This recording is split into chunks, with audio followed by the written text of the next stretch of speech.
Hello my dear students, welcome back to sky academy. Sky academy ఈరోజు మనం మాట్లాడుకోబోయే topic చాలా important.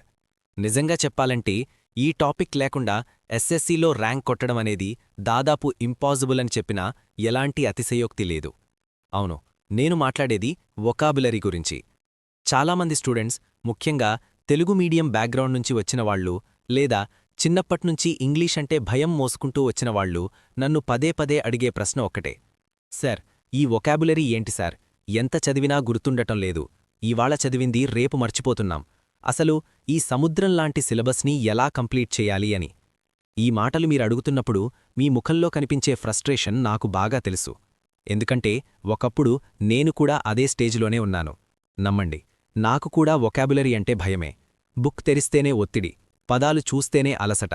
ఎన్నోసార్లు రట్టా కొట్టాను, ఎన్నో లిస్టులు తయారు చేసుకున్నాను, ప్రతిరోజూ పదాలు రాసుకున్నాను. కాని కొన్ని రోజుల తర్వాత చూస్తే ఏమీ గుర్తుండేది కాదు. అప్పుడే నాకొక విషయం అర్థమైంది. సమస్య నా ఇంటెలిజెన్స్లో లేదు, సమస్య నా మెమరీలో లేదు, సమస్య నా అప్రోచ్లో ఉంది. ఈరోజు ఈ వీడియోలో మీకు ఉన్న ఆ భయాన్ని తీసేయడానికే నేను మాట్లాడుతున్నాను. మీరు 2026 ఎగ్జామ్స్కి ప్రిపేర్ అవుతున్నారు కాబట్టి మీకు కావాల్సిన పర్ఫెక్ట్ స్ట్రాటజీ, నేను స్వయంగా ఫాలో అయిన పద్ధతులు, అలాగే టాపర్స్ మరియు ఎక్స్పర్ట్స్ సజెస్ట్ చేసే మెథడ్స్ అన్నీ మీకు ఈ ఫ్లోలోనే క్లియర్గా చెప్పబోతున్నాను. ఇది కేవలం ఒక క్లాస్ కాదు, ఇది మీ ప్రిపరేషన్ మైండ్సెట్ని మార్చే సెషన్. కాబట్టి ఓపికగా వినండి, తొందరపడకండి, ఒక్క లైన్ కూడా లైట్గా తీసుకోకండి. ఒక్క నిమిషం, మీరు వీడియో వింటున్నారు, బాగుంది. కానీ రేపొద్దున ఎగ్జామ్లో రాగానే కన్ఫ్యూజ్ అవ్వకూడదు అంటే రివిజన్ ముఖ్యం. సాధారణ కోచింగ్ సెంటర్లలో మీకు లిస్ట్ ఇస్తారు, బట్టి పట్టమంటారు. కానీ స్కై అకాడమీలో మనమిచ్చే 4 టైప్స్ ఆఫ్ పీడిఎఫ్స్ గురించి మీకు తెలుసా? Mind map PDF, memory hints table, printable notes, summary table. పాత రికార్డెడ్ క్లాసులు విని టైం వేస్ట్ చేసుకోకండి. అప్డేటెడ్ కంటెంట్ కోసం స్కై అకాడమీ యాప్ని ఇప్పుడే డౌన్లోడ్ చేసుకోండి. లింక్ కింద ఉంది. ఇప్పుడు మనం రియాలిటీ మాట్లాడుకుందాం. ఎస్ఎస్సీ ఎగ్జామ్స్లో అది సీజీఎల్ అయినా, సిహెచ్ఎస్ఎల్ అయినా, ఎంటీఎస్ అయినా సరే ఇంగ్లీష్ సెక్షన్ రోల్ చాలా కీలకం. టైర్ 1 పేపర్లో 25 ప్రశ్నలుంటే అందులో దాదాపు 18 నుంచి 19 ప్రశ్నలు నేరుగా లేదా పరోక్షంగా వొకాబులరీతో లింక్ అయి ఉంటాయి. అంటే దాదాపు 75% వెయిటేజ్ వొకాబులరీ ఆధారంగా ఉంటుంది. ఇప్పుడు మీరు ఒక్కసారి నిజాయితీగా ఆలోచించండి. 75% వెయిటేజున్న సెక్షన్ని మనం భయంతో వదిలేస్తే లేదా లైట్ తీసుకుంటే మన స్కోర్ ఎలా ఉంటుంది? అక్కడే సెలక్షన్ గేమ్ తేలిపోతుంది. కానీ ఇక్కడే చాలామంది స్టూడెంట్స్ తప్పు చేస్తున్నారు. వొకాబులరీ అంటే కష్టమని ముందే మైండ్లో ఫిక్స్ చేసుకుంటున్నారు. దాని తర్వాత ఆ భయంతోనే చదువుతున్నారు. ఫలితం ఏమవుతుంది అంటే చదివినది ఎక్కడా కూర్చోదు. దీనికి మెయిన్ రీజన్ మన అప్రోచ్. మనం స్కూల్లో ఎలా చదివామో అదే పద్ధతిని కాంపిటిటివ్ ఎగ్జామ్స్లో కూడా అప్లై చేయాలని చూస్తున్నాం. అదే మన ఫస్ట్ మిస్టేక్. చాలామంది చేసే పనేంటంటే మార్కెట్లో దొరికే ఏదో ఒక వొకాబులరీ లిస్ట్ తీసుకుంటారు, లేదా బ్లాక్ బుక్ లాంటి ఫేమస్ బుక్ తీసుకుంటారు. మొదటి పేజీ నుంచి చివరి పేజీ వరకు గుడ్డిగా రట్టా కొట్టడం స్టార్ట్ చేస్తారు. రోజుకు 50 పదాలు, 100 పదాలు అని టార్గెట్ పెట్టుకుంటారు. మొదటి 2 రోజులు ఎనర్జీ ఉంటుంది, 3వ రోజు నుంచి బోర్ మొదలవుతుంది, 4వ రోజు నుంచి భయం, 5వ రోజు నుంచి పూర్తిగా డ్రాప్. ఎందుకంటే ఒక నిజం గుర్తుపెట్టుకోవాలి, మన బ్రెయిన్ డిక్షనరీ కాదు. మన బ్రెయిన్ ర్యాండమ్గా వచ్చే పదాలను నిల్వ చేయడానికి డిజైన్ కాలేదు. మీరు ఒక రోజులో 100 పదాలు భట్టి కొట్టగలరు, కానీ 2 రోజుల తర్వాత ఎవరో అడిగితే అందులో 10 పదాలు కూడా గుర్తుండవు. ఎందుకంటే మీరు పదాలను చదువుతున్నారు కానీ వాటితో కనెక్షన్ బిల్డ్ చేయడం లేదు, వాటిని అనుభవించడం లేదు. సైంటిఫిక్గా చెప్పాలంటే మన బ్రెయిన్ న్యూరల్ పాత్రేస్ ద్వారా పనిచేస్తుంది. అంటే మీరు ఏదైనా కొత్త పదం నేర్చుకున్నప్పుడు అది మీకు ముందే తెలిసిన అనుభవం, దృశ్యం, భావన లేదా ఒక సంఘటనతో లింక్ అయితేనే అది లాంగ్ టర్మ్ మెమరీలోకి వెళుతుంది.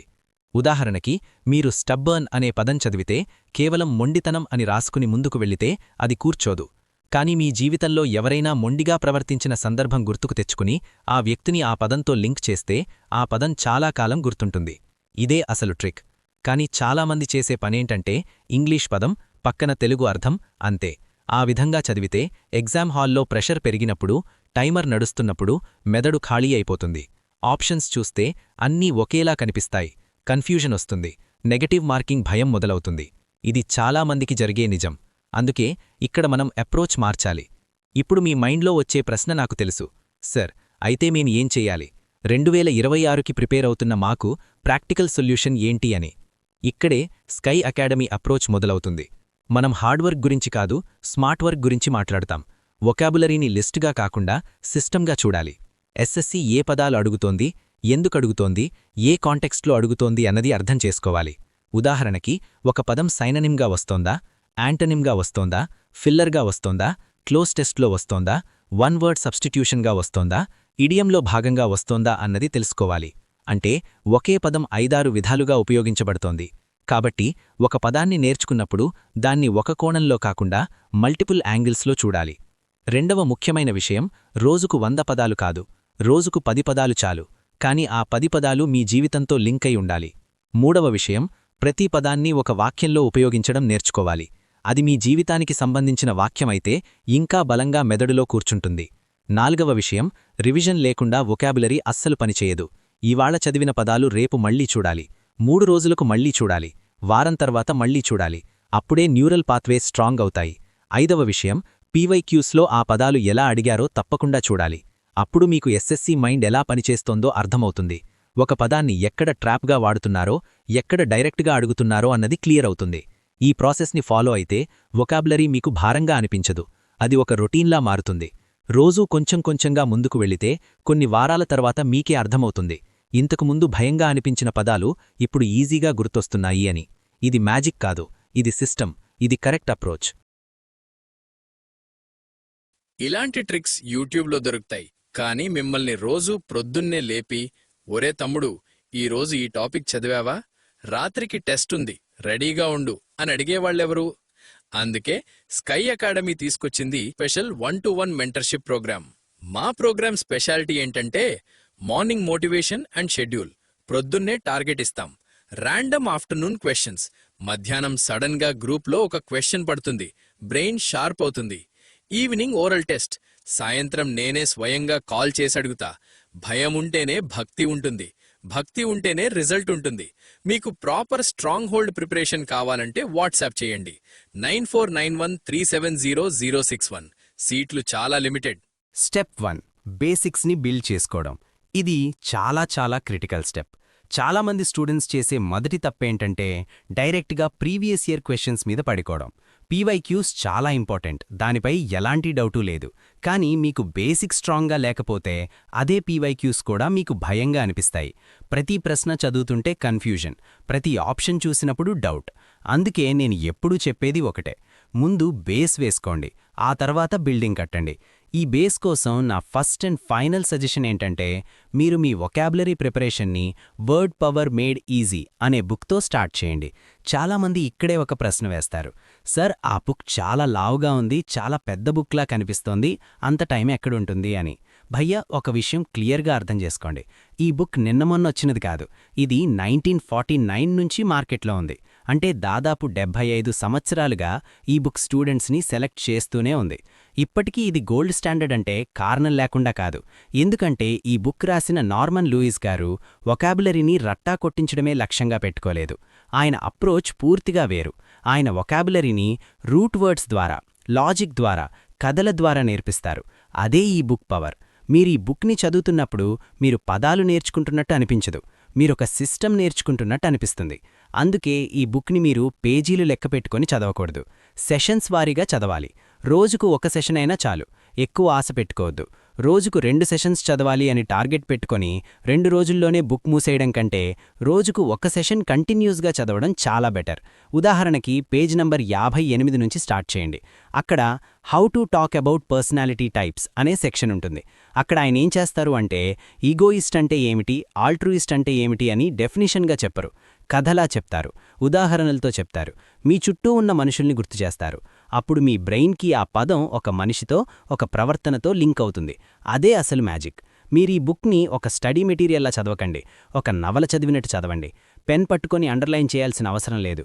ముందుగా చదవండి, అర్థం చేసుకోండి, ఆస్వాదించండి. ఈ బుక్లో మీకు రూట్ వర్డ్స్ పదే పదే ఎదురవుతాయి. ఉదాహరణకి మీసో అంటే హేట్, గైన్ అంటే ఉమెన్ అని మీరు ఒక్కసారి అర్థం చేసుకుంటే, మీసోజెనిస్ట్ అంటే స్త్రీలను ద్వేషించేవాడు అని మీరు మళ్ళీ ఎప్పుడూ బట్టి కొట్టాల్సిన అవసరం ఉండదు. అది ఆటోమేటిక్గా మీ మెదడ్లో కూర్చుంటుంది. అలాగే ఫిల్ అంటే లవ్, ఆంథ్రో అంటే మనిషి అని తెలుసుకుంటే ఫిలాంథ్రపిస్ట్ అంటే మనుషులను ప్రేమించేవాడు లేదా సమాజానికి సాయం చేసేవాడు అని ఈజీగా గుర్తుండిపోతుంది. ఇక్కడ మీరు గమనించాల్సిన విషయమేంటంటే మీరు ఒక్క పదం నేర్చుకోవడం లేదు, మీరొక రూట్ నేర్చుకుంటున్నారు. ఆ ఒక్క రూట్తో 10 పదాలు అర్థం చేసుకోవచ్చు. ఇదే స్మార్ట్ వర్క్ అంటే, ఇదే లాంగ్ టర్మ్ వొకాబులరీ బిల్డింగ్. అందుకే నా స్పష్టమైన సజెషన్ ఏంటంటే రాబోయే 30 నుంచి 45 రోజుల్లో ఈ వర్డ్ పవర్ మేడ్ ఈజీ బుక్ని కంప్లీట్ చేయండి. తొందరపడకండి. రోజులో 2-3 సెషన్స్ చదివి బుక్ అయిపోవాలి అనే ఆలోచన పెట్టుకోకండి. రోజుకు ఒక సెషన్ అయినా సరే కంటిన్యూస్గా చదవండి. ఈ బుక్ మీ వొకాబులరీకి ఒక స్ట్రాంగ్ ఫౌండేషన్ వేస్తుంది. ఇది చదివాక మీకు ఇంగ్లీష్ పదాలు చూస్తే భయం తగ్గుతుంది. కొత్త పదం చూసినప్పుడు అరే ఇది ఏ రూట్ నుంచొచ్చి ఉంటుంది అనే ఆలోచన మొదలవుతుంది. అదే మీ మైండ్లో వచ్చే మార్పు. మీరు హిందీ మీడియం అయినా తెలుగు మీడియం అయినా ఇంగ్లీష్ బ్యాక్గ్రౌండ్ స్ట్రాంగ్ కాకపోయినా కొంచెం టైం స్పెండ్ చేసి ఈ బుక్ని నిజాయితీగా చదివితే మీ వొకాబులరీ ఫౌండేషన్ ఆటోమేటిక్గా బలపడుతుంది. Step 2 visualisation technique. ఇది నిజంగా నా ఫేవరెట్ ట్రిక్. నేను ప్రిపేర్ అవుతున్నప్పుడు ఈ టెక్నిక్ నాకు చాలా ఎఫెక్టివ్గా పనిచేసింది. నిజం చెప్పాలంటే నా వొకాబులరీ ఇంప్రూవ్ అవ్వడానికి ఇదొక కీలకమైన రీజన్. చాలామంది స్టూడెంట్స్ చేసే పనేంటంటే ఒక కొత్త వర్డ్ కనిపిస్తే వెంటనే డిక్షనరీ ఓపెన్ చేస్తారు, మీనింగ్ చదువుతారు, నోట్స్లో రాసుకుంటారు. అంతే, అక్కడితో ఆ వర్డ్ని వదిలేస్తారు. కానీ ఇక్కడే మనం ఒక చాలా పవర్ఫుల్ స్టెప్ని మిస్ అవుతున్నాం. అదే విజువలైజేషన్. మీరొక కొత్త వర్డ్ చూశారనుకోండి, దాన్ని డిక్షనరీలో మీనింగ్ చూసి వదిలేయకండి. వెంటనే మీ ఫోన్ తీసుకోండి లేదా ల్యాప్టాప్ ఓపెన్ చేయండి, గూగుల్ ఇమేజెస్లో ఆ వర్డ్ని టైప్ చేయండి. ఎందుకంటే ఒక విషయం మీరు చాలా క్లియర్గా గుర్తుపెట్టుకోవాలి. మన బ్రెయిన్ టెక్స్ట్ కంటే ఇమేజెస్ని చాలా బలంగా, చాలా ఎక్కువ కాలం గుర్తుపెట్టుకుంటుంది. ఇది మన బ్రెయిన్ నేచర్. మనం చిన్నప్పట్నుంచి చూసిన దృశ్యాలు, ఫోటోలు, సీన్స్ చాలా ఈజీగా గుర్తుంటాయి. కానీ చదివిన లైన్స్ త్వరగా మర్చిపోతాం. అదే లాజిక్ని మన వొకాబులరీకి అప్లై చేయాలి. ఉదాహరణకి మీరు మీసోజెనిస్ట్ అనే వర్డ్ చదివారనుకోండి, డిక్షనరీలో చూస్తే స్త్రీలను ద్వేషించే వ్యక్తి అని ఉంటుంది. అది చదివి ముందుకు వెళ్ళిపోతే 2 రోజులకు ఆ పదం మీ మైండ్లో ఉండకపోవచ్చు. కానీ మీరు అదే వర్డ్ని గూగుల్ ఇమేజెస్లో టైప్ చేస్తే అక్కడ మీకు స్త్రీలపై దురుసుగా ప్రవర్తించే వ్యక్తుల ఫోటోలు, కార్టూన్లు, కాన్సెప్ట్ ఇమేజెస్ కనిపిస్తాయి. ఆ ఫోటోలను చూసిన వెంటనే మీ మైండ్లో ఒక పిక్చర్ ఫిక్స్ అయిపోతుంది. ఓహో, మీసోజెనిస్ట్ అంటే ఇలాంటి మనిషి అన్నమాట అని. ఆ పిక్చర్ మీ మెదడులో రిజిస్టర్ అయిపోతుంది. తర్వాత ఎగ్జామ్లో ఆ వర్డ్ వస్తే మీకు ముందు అర్థం రాకపోయినా ఆ ఫోటో గుర్తొస్తుంది. ఆ ఫోటోతో పాటు మీనింగ్ ఆటోమేటిక్గా ట్రిగ్గర్ అవుతుంది. ఇదే విజువలైజేషన్ పవర్. అలాగే ఇంకో ఉదాహరణ తీసుకోండి, ఫిలాంథ్రపిస్ట్ అనే వర్డ్. డిక్షనరీలో మనుషులను ప్రేమించేవాడు, దానం చేసే వ్యక్తి అని ఉంటుంది. కానీ అదే వర్డ్ని గూగుల్ ఇమేజెస్లో కొడితే ఎవరో పేదలకు ఆహారం ఇస్తున్నట్టు, స్కూల్స్ కట్టిస్తున్నట్టు, సహాయం చేస్తున్నట్టు ఫోటోలొస్తాయి. ఆ ఇమేజెస్ చూసినప్పుడు మీ మైండ్లో ఒక పాజిటివ్ సీన్ ఫిక్స్ అవుతుంది. ఫిలాంథ్రపిస్ట్ అంటే ఇలాంటి వ్యక్తి అని ఒక క్లియర్ విజువల్ మీ మెదడిలో స్టోర్ అయిపోతుంది. ఇప్పుడు మీరు ఒక్క విషయం గమనించండి. ఈ ప్రాసెస్ చేయడానికి మీకు ఎంత టైం పడుతుంది? మ్యాక్సిమం 10 నుంచి 20 సెకండ్లు అంతే. అంత చిన్న టైం ఇన్వెస్ట్ చేస్తే ఆ వర్డ్ చాలా కాలం పాటు మీతో ఉంటుంది. ఇది షార్ట్ కట్ కాదు, కానీ స్మార్ట్ కట్. చాలామంది అంటారు, సార్ ఇంత టైం తీసుకుంటే వొకాబులరీ పూర్తి చేయడానికి చాలా రోజులు పడతాయేమో అని. కానీ ఇక్కడ మీరు అర్థం చేసుకోవాల్సిన విషయం ఏంటంటే 100 పదాలు తొందరగా చదివి మర్చిపోవడం కంటే 10 పదాలు స్ట్రాంగ్గా నేర్చుకోవడం చాలా బెటర్. ఎందుకంటే ఎగ్జామ్లో మీకు గుర్తుండేది ఆ స్ట్రాంగ్ పదాలే. బట్టి కొట్టిన పదాలు ప్రెషర్లో గుర్తురావు, కానీ ఒక ఇమేజ్తో లింక్ అయిన పదం మాత్రం ఖచ్చితంగా గుర్తొస్తుంది. ఎగ్జామ్ హాల్లో మీరు ఆ ప్రశ్న చూస్తే అరే ఇది నేను గూగుల్లో చూసిన ఫోటో కదా అని మైండ్లో వెంటనే ఫ్లాష్ అవుతుంది. ఆ ఫ్లాష్తో పాటు మీనింగ్ కూడా వస్తుంది. అదే ఈ టెక్నిక్ అసలు బలం. అందుకే ఈ విజువలైజేషన్ టెక్నిక్ని అస్సలు లైట్ తీసుకోకండి. కొంచెం ఓపికగా అనిపించొచ్చు, మొదట్లో టైం వేస్ట్ చేస్తున్నట్టు అనిపించొచ్చు, కానీ లాంగ్ టర్మ్లో ఇది మీకు అద్భుతమైన రిజల్ట్స్ ఇస్తుంది. ముఖ్యంగా తెలుగు మీడియం బ్యాక్గ్రౌండ్ నుంచి వచ్చిన వాళ్లకు, ఇంగ్లీష్ టెక్స్ట్తో స్ట్రగుల్ అయ్యే వాళ్లకు ఈ ఇమేజ్ బేస్డ్ లెర్నింగ్ చాలా పవర్ఫుల్గా పనిచేస్తుంది. కాబట్టి ప్రతి కొత్త వర్డ్ నేర్చుకున్నప్పుడు డిక్షనరీతో పాటు గూగుల్ ఇమేజెస్ని కూడా ఒక భాగం చేసుకోండి. ఈ అలవాటు మీ వొకాబులరీ లెవెల్ని నెక్స్ట్ స్టేజ్కి తీసుకెళ్తుంది. స్టెప్ 3 కాంటెక్స్ట్ మరియు ఫీలింగ్. ఇది నిజంగా చాలా ఇంపార్టెంట్ పాయింట్. చాలామంది స్టూడెంట్స్ చేసే పెద్ద తప్పేంటంటే వర్డ్స్ని విడిగా, ఐసోలేటెడ్గా చదవడం. ఒక పదం, దాని మీనింగ్ అంతే అని ముందుకెళ్ళిపోతారు. కానీ ఎస్ఎస్సి అడిగేదలా కాదు. ఆ వర్డ్ ఏ సందర్భంలో వాడుతున్నారు, ఏ భావంతో వాడుతున్నారు, ఆ వర్డ్ చుట్టూ ఉన్న వాక్యం ఏమి చెప్తోంది అన్నదే అసలు కీలకం. దీన్నే మనం కాంటెక్స్ట్ అంటాం. మీరు ఒక పదాన్ని కాంటెక్స్ట్తో అర్థం చేసుకుంటే ఆ పదం ఎగ్జామ్లో ఎక్కడ వచ్చినా మీకు భయం ఉండదు. ఇక్కడే ఫీలింగ్ టెక్నిక్ కూడా పనిచేస్తుంది. ప్రతి వర్డ్కి ఒక ఫీలింగ్ ఉంటుంది. అది పాజిటివ్ కావచ్చు, నెగటివ్ కావచ్చు లేదా న్యూట్రల్ కావచ్చు. ఈ ఫీలింగ్ని మీరు పట్టుకోవాలి.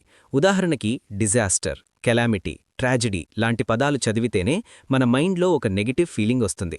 అదేవిధంగా అచీవ్మెంట్, సక్సెస్, ప్రాస్పెరిటీ లాంటి పదాలు చదివితే పాజిటివ్ ఫీలింగ్ వస్తుంది.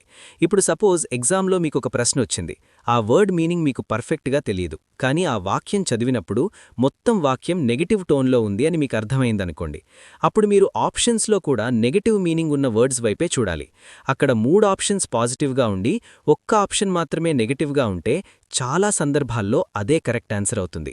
ఇది గెస్వర్క్ కాదు, ఇది లాజికల్ ఎలిమినేషన్. నేను చాలాసార్లు మాక్ టెస్ట్స్లో అలాగే రియల్ ఎగ్జామ్స్లో కూడా ఈ టెక్నిక్ని ఉపయోగించాను. ఆశ్చర్యకరంగా అవి కరెక్ట్ కూడా అయ్యాయి. ఎందుకంటే ఎస్ఎస్సి చాలాసార్లు కాంటెక్స్ట్ని బేస్ చేసుకుని ప్రశ్నలు అడుగుతుంది. మీకు పూర్తి మీనింగ్ తెలియకపోయినా ఫీలింగ్ పట్టుకుంటే ప్రశ్న సాల్వ్ అవుతుంది. ఇంకో ముఖ్యమైన విషయం ఏంటంటే మీరు నేర్చుకునే వర్డ్స్ని మీ రియల్ లైఫ్తో తప్పకుండా లింక్ చేయాలి. ఇది చాలా పవర్ఫుల్ ట్రిక్. ఉదాహరణకి మీ ఫ్రెండ్స్ సర్కిల్లో ఎవరో ఒకరు చాలా ఎక్కువగా మాట్లాడుతూ ఉంటారు కదా, వాళ్ళని చూసినప్పుడు మీ మైండ్లో లోక్వేషియస్ అనే వర్డ్ని ఫిక్స్ చేయండి. అంటే ఎక్కువగా మాట్లాడేవాడు. అలా ఒక మనిషితో ఆ పదాన్ని లింక్ చేస్తే ఆ పదం మీ మైండ్లో చాలా స్ట్రాంగ్గా కూర్చుంటుంది. అలాగే మీ సర్కిల్లో ఎవరో బాగా పిసినారి ఉంటే మైజర్ అనే వర్డ్ని వాళ్ళకి ట్యాగ్ చేయండి. ఎవరైనా ఎప్పుడూ నవ్వుతూ జోక్స్ వేస్తూ అందర్నీ సంతోషపెడుతూ ఉంటే జోవియల్ అనే వర్డ్ని గుర్తుపెట్టుకోండి. ఇలా మీరు మీ చుట్టూ ఉన్న మనుషులకి ఈ వర్డ్స్ని అంటగడితే ఒక విషయం గుర్తుంచుకోండి, వర్డ్ మర్చిపోవచ్చు కానీ ఆ మనిషిని మీరు మర్చిపోరు. ఆ మనిషి గుర్తొచ్చినప్పుడల్లా ఆ వర్డ్ కూడా ఆటోమేటిక్గా గుర్తొస్తుంది. ఇదే అసలు మెమరీ ట్రిక్. ఇది బట్టి కాదు, ఇది అసోసియేషన్. ఈ అసోసియేషన్ వల్ల వొకాబులరీ చాలా ఈజీ అవుతుంది. ఇప్పుడు స్టెప్ 4కొచ్చేద్దాం. డైలీ టార్గెట్స్ అండ్ సోర్సెస్, అంటే 2 మంత్ ప్లాన్. చాలామంది అడుగుతారు, సార్ ట్రిక్స్ అన్నీ బావున్నాయి కానీ డైలీ ఎంత చదవాలి, ఏ ఆర్డర్లో చదవాలి, అసలు మేము ఎక్కడ స్టార్ట్ చేయాలి అని. అందుకే నేను మీకు ఒక క్లియర్ ప్లాన్ ఇస్తున్నాను. మీ దగ్గర 60 రోజులు టైం ఉంది అనుకోండి. ఈ 60 రోజులను మీరు సిస్టమాటిక్గా డివైడ్ చేసుకోవాలి. ముందుగా ఒక విషయం గుర్తుపెట్టుకోండి, 1 వర్డ్ సబ్స్టిట్యూషన్స్ మరియు ఇడియమ్స్ మీద ముందుగా ఫోకస్ చేయాలి. ఎందుకంటే ఇవి లిమిటెడ్, అంటే వీటికి ఒక సరిహద్దుంది. ఎగ్జామ్లో కూడా ఇవి రెగ్యులర్గా వస్తాయి.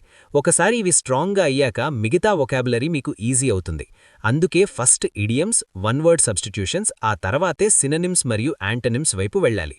ఇప్పుడు డైలీ టార్గెట్ ఎలా ఉండాలి అంటే రోజుకి 40 ఇడియమ్స్, రోజుకి 40 1 వర్డ్ సబ్స్టిట్యూషన్స్, రోజుకి 20 సిననిమ్స్ అండ్ యాంటనిమ్స్. ఇది వినడానికి మొదట ఎక్కువగా అనిపించచ్చు, కానీ మీరు కూర్చుని చదివితే గంట నుంచి గంటన్నర లోపల ఇది అయిపోతుంది. ఇక్కడ ఒక విషయం చాలా ఇంపార్టెంట్, మీరు ఒకేసారి అన్నీ బట్టి కొట్టకూడదు. మీరు చదివేటప్పుడు కాంటెక్స్ట్తో, ఉదాహరణలతో చదవాలి. వారంలో 6 రోజులు ఇలా కొత్తవి చదవండి.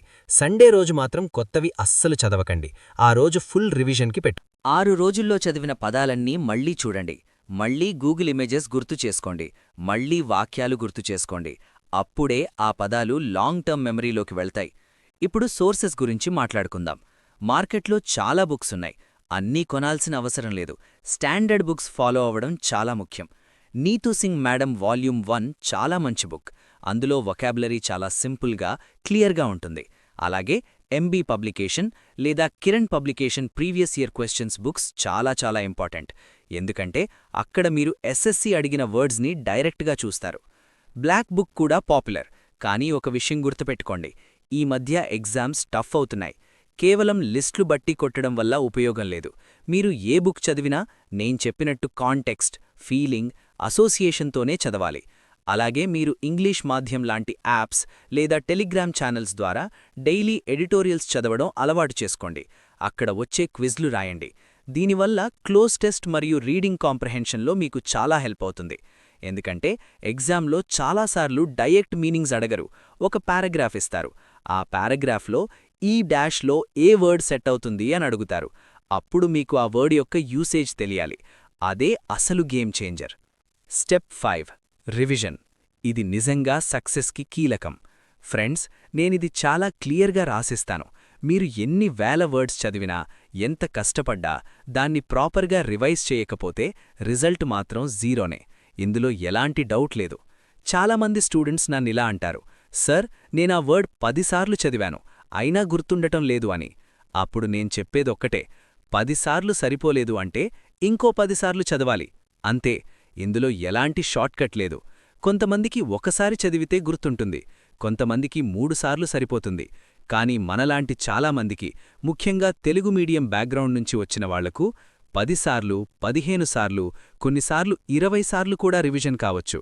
దానికి మనం బాధపడాల్సిన అవసరం లేదు. ఎందుకంటే మనం గవర్నమెంట్ జాబ్ కొట్టాలనుకుంటున్నాం. అది ఫ్రీగా రాదు, కష్టం తప్పదు. రివిజన్కి కూడా ఒక స్మార్ట్ టెక్నిక్ ఉంటుంది.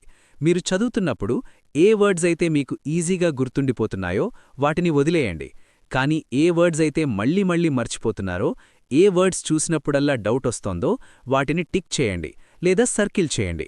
మీ నోట్స్లో, మీ బుక్లో ఎక్కడైనా సరే ఆ మార్కింగ్ ఉండాలి. తర్వాత మీరు రివైజ్ చేసేటప్పుడు అన్ని వర్డ్స్ చదవాల్సిన అవసరం లేదు. ఆల్రెడీ స్ట్రాంగ్ అయిన వర్డ్స్ని స్కిప్ చేయండి. కేవలం ఆ సర్కిల్ చేసిన, టిక్ చేసిన కష్టమైన వర్డ్స్ని మాత్రమే చదవండి. దీనివల్ల 2 పెద్ద లాభాలుంటాయి. 1, మీ టైం చాలా సేవ్ అవుతుంది. 2, మీ ఎనర్జీ వృధా కాదు. మీరు నిజంగా అవసరమైన చోటే ఫోకస్ పెడతారు. ఇదే స్మార్ట్ రివిజన్ అంటే. అలాగే ఇంకో చాలా పవర్ఫుల్ టెక్నిక్ ఉంది. అదే యాక్టివ్ రీకాల్. ఇది చాలామంది తెలియకుండానే మిస్ చేసే టెక్నిక్. మీరు ఖాళీగా ఉన్నప్పుడు, బస్లో ట్రావెల్ చేస్తున్నప్పుడు, నడుస్తున్నప్పుడు లేదా ఫ్రెండ్స్తో సరదాగా మాట్లాడుతున్నప్పుడు కూడా మీ మైండ్లోనే వర్డ్స్ని గుర్తు చేసుకునే ప్రయత్నం చేయండి. అరే, నిన్న చదివిన ఆ వర్డ్ ఏంటి, దాని మీనింగ్ ఏంటి, ఎక్కడ వాడతారు అని మీలో మీరే ప్రశ్నలు వేసుకోండి. కొన్నిసార్లు వెంటనే గుర్తొస్తుంది, కొన్నిసార్లు గుర్తురాదు. కానీ అదే ప్రయత్నం చాలా ముఖ్యం. ఎందుకంటే మీరొక వర్డ్ని చదివేటప్పుడు కంటే గుర్తు చేసుకునే ప్రయత్నం చేసినప్పుడు మీ బ్రెయిన్ ఎక్కువగా పనిచేస్తుంది. అదే న్యూరల్ పాత్వేస్ని స్ట్రాంగ్ చేస్తుంది. మీరు ఎంత ఎక్కువగా గుర్తు చేసుకునే ప్రయత్నం చేస్తే ఆ వర్డ్ అంత బలంగా మీ మెమరీలో ఫిక్స్ అవుతుంది. ఇదే యాక్టివ్ రీకాల్ సీక్రెట్. ఇప్పుడు 2026 స్టూడెంట్స్కి ఒక స్పెషల్ అడ్వైస్. చూడండి, కాంపిటీషన్ రోజురోజుకీ పెరిగిపోతోంది. ఇది భయపెట్టడానికి కాదు, రియాలిటీ చెప్పడానికి. 2025 పేపర్స్ చూసిన వాళ్లకు క్లియర్గా అర్థమైంది పేపర్ డిఫికల్టీ లెవెల్ ఎంతగా మారిపోయిందో. ఒకప్పుడు సింపుల్గా ఒక వర్డ్ ఇచ్చి దాని మీనింగ్ అడిగేవారు. ఇప్పుడలా కాదు. ఇప్పుడొక సెంటెన్స్ ఇస్తున్నారు లేదా ఒక పారాగ్రాఫ్ ఇస్తున్నారు.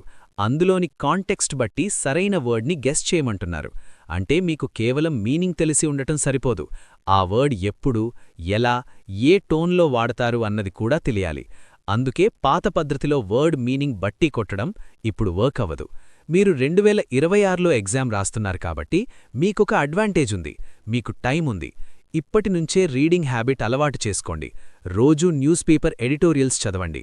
మొదట అర్థం కాకపోవచ్చు, కానీ అలవాటు పడితే అదే మీ బలమవుతుంది. ఎడిటోరియల్లో మీకు తెలియని వర్డ్ కనిపిస్తే దాన్ని ఇగ్నోర్ చేయకండి. వెంటనే నోట్ చేసుకోండి. గూగుల్లో చూసి మీనింగ్ తెలుసుకోండి. ఆ వర్డ్ని ఆ వాక్యంలో ఎలా వాడారో గమనించండి.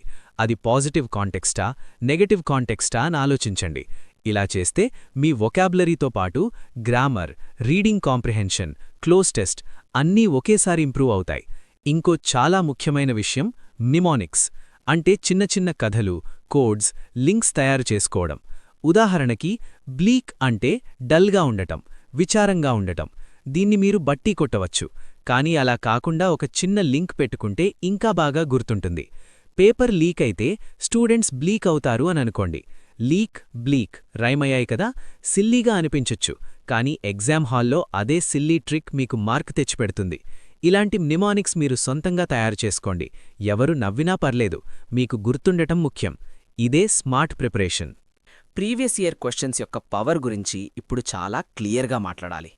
కొంతమంది స్టూడెంట్స్ నన్ను అడుగుతారు, సార్ కొత్త కొత్త వర్డ్స్ వస్తున్నాయి కదా, పాతవి చదివితే వేస్ట్ కాదా అని. నేను చాలా క్లియర్గా చెప్పేదొక్కటే, అస్సలు కాదు. ఎస్ఎస్సీ ఎగ్జామ్స్ నేచర్ అర్థం చేసుకున్న వాళ్లకు ఈ డౌట్ రానే రాదు. ఇప్పటికీ ఎస్ఎస్సీలో దాదాపు 70-80% వొకాబులరీ డైరెక్ట్గా అయినా ఇండైరెక్ట్గా అయినా ప్రీవియస్ ఇయర్ క్వశ్చన్స్ నుంచి రిపీట్ అవుతోంది లేదా ఆ వర్డ్స్ చుట్టూనే తిరుగుతోంది. ఒకే వర్డ్ని అదే ఫామ్లో అడగకపోవచ్చు, కానీ అదే రూట్, అదే ఫీలింగ్, అదే కాంటెక్స్తో కొత్త ప్రశ్నే తయారు చేస్తారు. అందుకే నేనెప్పుడూ చెప్తాను, కిరణ్ పబ్లికేషన్ లేదా ఎంబీ పబ్లికేషన్ బుక్స్లో ఉన్న గత 10-15 ఏళ్ల వొకాబులరీని మీరు పూర్తిగా పిండేయాలి. అంటే ఒకసారి చదివి వదిలేయడం కాదు, అక్కడ వచ్చిన ప్రతి వర్డ్ని గుర్తించాలి, దాని వేరియేషన్స్ చూడాలి, ఎక్కడ ఎలాంటి కాంటెక్స్ట్లో అడిగారో అర్థం చేసుకోవాలి. అది అయిపోయాకే కొత్త వర్డ్స్ వైపు వెళ్ళాలి. ఫౌండేషన్ లేకుండా కొత్తవి చదివితే అవి నిలబడవు. ఇప్పుడు బ్లాక్ బుక్ గురించి ఒక మాట చెప్పాలి. బ్లాక్ బుక్లో 2025 వరకు అడిగిన దాదాపు 2822 వర్డ్స్ లిస్ట్ ఉంటుంది. అది చాలా పవర్ఫుల్ డేటా. కానీ దాన్ని గుడ్డిగా ఫాలో అవ్వకండి. ఆ లిస్ట్లో రెడ్ కలర్లో ఉన్న వర్డ్స్ అంటే మోస్ట్ రిపీటెడ్ వర్డ్స్. అవి మీ ఫస్ట్ ప్రయారిటీ కావాలి. గ్రీన్ కలర్లో ఉన్నవి కొంచెం కొత్తవి లేదా తక్కువసార్లు వచ్చినవి. వాటిని సెకండ్ లెవెల్లో పెట్టుకోవాలి. ఇలా డిఫరెన్షియేట్ చేసుకుని చదివితే మీ టైం కూడా సేవ్ అవుతుంది, ఫోకస్ కూడా కరెక్ట్గా ఉంటుంది. ఇప్పుడు ఇంకో చాలా ఇంపార్టెంట్ భాగం, టెస్టింగ్ యోర్సెల్ఫ్. చాలామంది చదువుతారు కానీ టెస్ట్ చేసుకోరు. అది పెద్ద తప్పు. చదవడం ఒక ఎత్తైతే మనం చదివింది ఎంతవరకు మనలోకి వెళ్ళింది అన్నది తెలుసుకోవడం ఇంకో ఎత్తు. అందుకే మీరు తప్పకుండా టెక్స్ట్ బుక్ లేదా ఆలివ్ బోర్డ్ లాంటి ప్లాట్ఫామ్స్లో సెక్షనల్ మార్క్స్ రాయాలి. అక్కడ వొకాబులరీ మాస్టర్ అనే టెస్ట్స్ ఉంటాయి. అవి రాస్తే మీకు చాలా క్లియర్గా అర్థమవుతుంది నేను చదివింది నిజంగా గుర్తుందా లేదా అని. మొదట్లో మార్క్స్ తక్కువ రావచ్చు, తప్పులెక్కువ కావచ్చు. దానికి అస్సలు భయపడకండి. ఆ తప్పులే మీ టీచర్స్. ప్రతి రాంగ్ ఆన్సర్ని ఒక చిన్న నోట్బుక్లో రాసుకోండి. ఎందుకు రాంగ్ అయింది, ఆ వర్డ్ అసలు మీనింగ్ ఏంటి, ఎలాంటి కాంటెక్స్ట్లో వాడతారు అన్నది రాసుకుని మళ్ళీ రివైజ్ చేయండి. అలా రాంగ్ అయిన వర్డ్ మళ్ళీ మళ్ళీ కనిపిస్తే అది మీ మైండ్లో బలంగా కూర్చుంటుంది. ఇదే గ్రోత్ ప్రాసెస్. ఇప్పుడు ముగింపు దగ్గరికొస్తున్నాం. స్టూడెంట్స్, భయపడకండి. వొకాబులరీ అనేది ఒక రోజులో వచ్చేది కాదు. ఇది ఒక మ్యారథాన్ లాంటిది. రోజు కొంచెం నేర్చుకుంటూ వెళ్ళాలి. ఇక్కడ కన్సిస్టెన్సీ చాలా చాలా ముఖ్యం.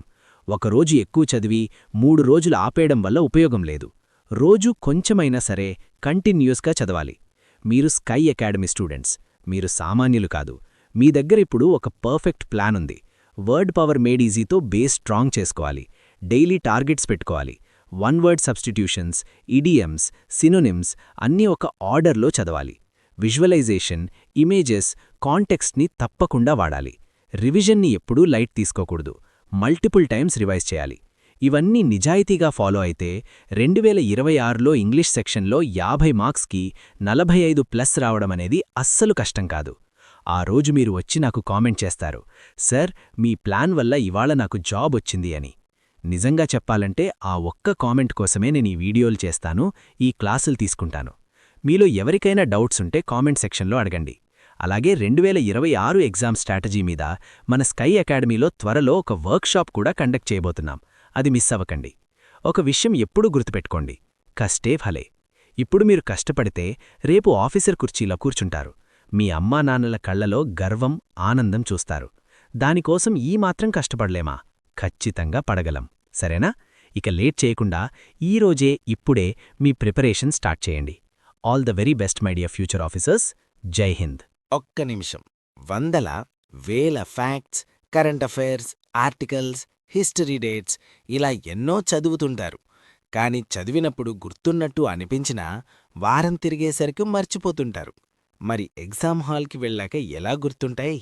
అందుకే మన స్కై అకాడమీలో మీరు మర్చిపోవాలన్నా మర్చిపోలేని మెమరీ హింట్స్ అండ్ ట్రిక్స్తో కోర్సులు డిజైన్ చేశాం. NCERT and standard text books నుండి డీకోడ్ చేసి హై అండ్ డెప్త్ వీడియోస్ ఇప్పుడు మీకు అందుబాటులో ఉన్నాయి. మీరు ఆర్ఆర్బీ, ఎస్ఎస్సి, బ్యాంకింగ్, ఏపీపీఎస్సి లేదా టీఎస్పీఎస్సి ఇలా ఏ ఎగ్జామ్కి ప్రిపేర్ అవుతున్నా సరే మన కోర్సులు మీకు పర్ఫెక్ట్గా సెట్ అవుతాయి. యాప్ లింక్ డిస్క్రిప్షన్లో ఉంది. ఇప్పుడే డౌన్లోడ్ చేసుకోండి. మీకు కావాల్సింది కేవలం చదువు చెప్పేవాళ్లు కాదు, గుర్తుండేలా డెప్త్గా చెప్పేవాళ్లు.